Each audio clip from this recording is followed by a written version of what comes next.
Guys, gagawa ako ng pudding. Yan. Pinaano ko na yung aking sugar. Tapos ito yung aking malapit nang mag-expired na bread. Nilagyan ko na lang siya ng gatas at saka raisin at saka cinnamon powder. Yan, pwede na. Tsaka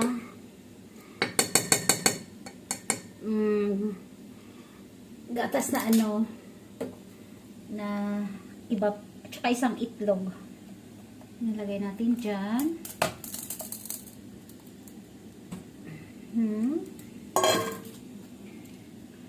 Ating konti lang siya. Pwede na para mabilis maluto. Yan.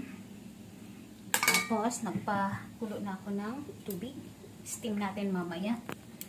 Lagyan muna natin siya ng oil.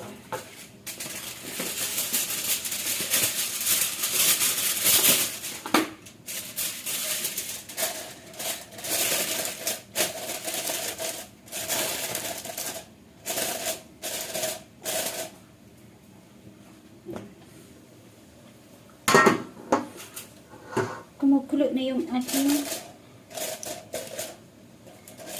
tubig. Lagay na natin siya.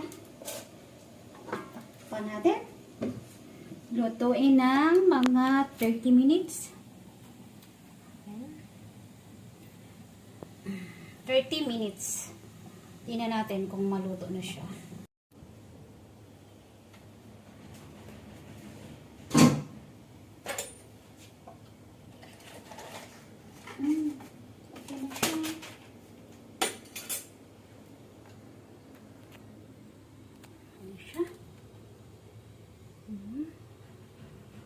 I-ano natin.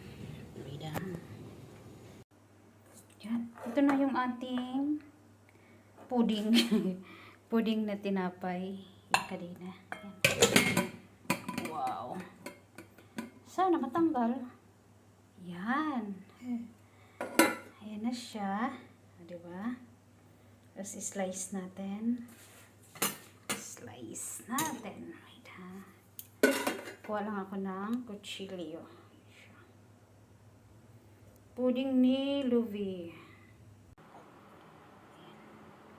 Slice natin ang ating pudding. Pudding.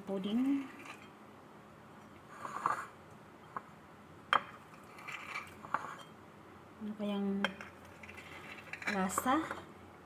Hindi naman to siya masyadong matamis. Ayan siya. Right. Ito siya. Ayan. O, diba? Sarap. Masarap siya kasi nilagyan ko ng cinnamon powder at saka yung raisin.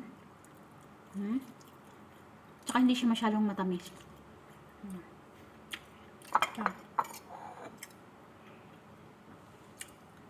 Yan.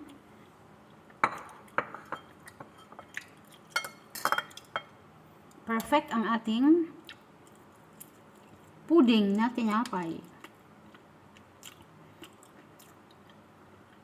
Expired na tinapay.